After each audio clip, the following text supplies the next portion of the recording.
राजस्थान में आगामी दिनों में 6 विधानसभा सीटों पर उपचुनाव होने हैं। इन सीटों पर जीत हासिल करने के लिए भाजपा और कांग्रेस दोनों ही पुरजोर तैयारियों में लगी हुई हैं। हालांकि दोनों दलों में अभी तक प्रत्याशी के नाम पर कोई खास सहमति नहीं बनी है।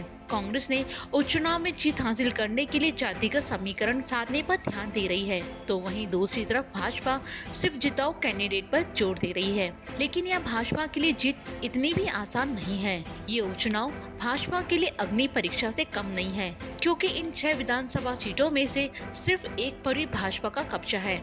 बाकी 5 में से 3 पर कांग्रेस, एक पर हनुमान बेनीवाल की पार्टी आरएलपी और एक सीट पर भारतीय आदिवासी पार्टी का कब्जा था।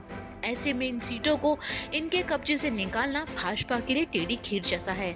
झुंझुनू विधानसभा सीट पर कांग्रेस का पलड़ा इतना भारी है कि भाजपा इसे अपने टॉप 10 सबसे मुश्किल सीटों में गिनती है। लोकसभा चुनाव में भी झुंझुनू सीट पर कांग्रेस को जीत हासिल हुई थी।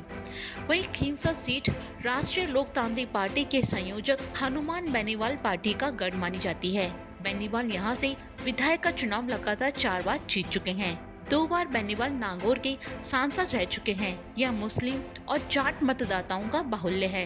दोनों ही वर्गों में बेनीवाल का जबरदस्त प्रभाव है। इसी के चलते भाजपा के लिए सीट जीतना काफी कठिन है। वहीं दौसा सीट पायलट और मुरारी लाल मीणा के दबदबे वाली सीट है। ये सीट मीणा, गुर्जर और मुस्लिम बाहुल्य वाली सीट मानी जाती है। हर चुनाव में गुर्जर मतदाता भी मीणा के समर्थन में वोट करते हैं। वोटर्स के रुझान को देखते हुए ये सीट भाजपा के लिए बहुत कठिन सीटों में गिनी जाती है। देवली उनियारा भी कांग्रेस के प्रभाव वाली सीट है। इस सीट से पिछले 4 चुनाव में 3 बार कांग्रेस जीती है। इस क्षेत्र में मीणा, मुस्लिम, गुर्जर और दलित मतदाताओं का बाहुल्य है। वहीं 84 पर पिछले 2 विधानसभा चुनाव में यहाँ के आदिवासी समाज के नेता राजकुमार राउत ने जबरदस्त जीत हासिल की है, जो भाजपा के लिए कड़ी चुनौती है। इन सभी 5 सीटों पर मुस्लिम, जाट, मीणा और दलित मतदाताओं का बाहुल्य है। राजनीतिक जानकार मानते हैं कि राजस्थान में हुए पिछले 2 विधानसभा चुनावों 2018 और 2023 में इन मतदाता समूह ने भाजपा के बजाय कांग्रेस के पक्ष में ज्यादा मतदान किया है। विधानसभा चुनाव 2023 में भाजपा इसलिए हारी क्योंकि समीकरणों ने मुकाबले को और ज्यादा कड़ा बना दिया।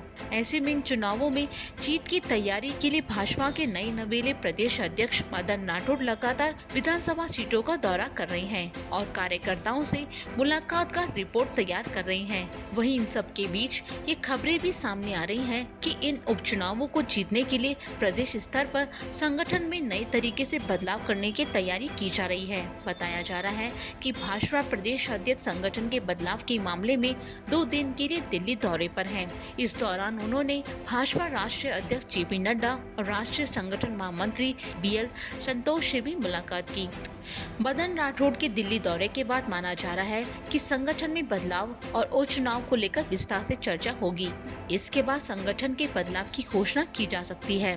भाजपा संगठन बदलाव के साथ जहां सीटों पर क्षेत्रीय समीकरण साधा जा सकता है, साथ ही जातीय समीकरण पर भी पूरा ध्यान रखा जाएगा। संगठन में नए चेहरों को भी जोड़ा जा सकता है, जबकि कुछ बड़े चेहरे रिपीट होंगे, जिसमें ज्योति मिर्धा और बाबा बालकनाथ योगी शामिल हो सकते हैं।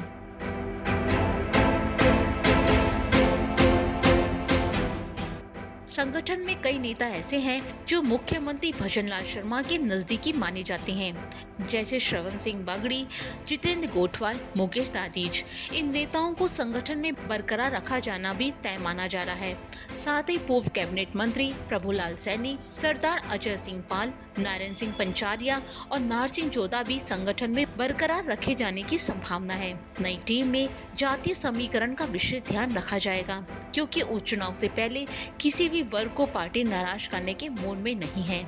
अब यहाँ देखने वाली बात होगी कि भाजपा के इस नए संगठन बदलाव के साथ क्या उसे चुनाव में जीत हासिल होती है या नहीं।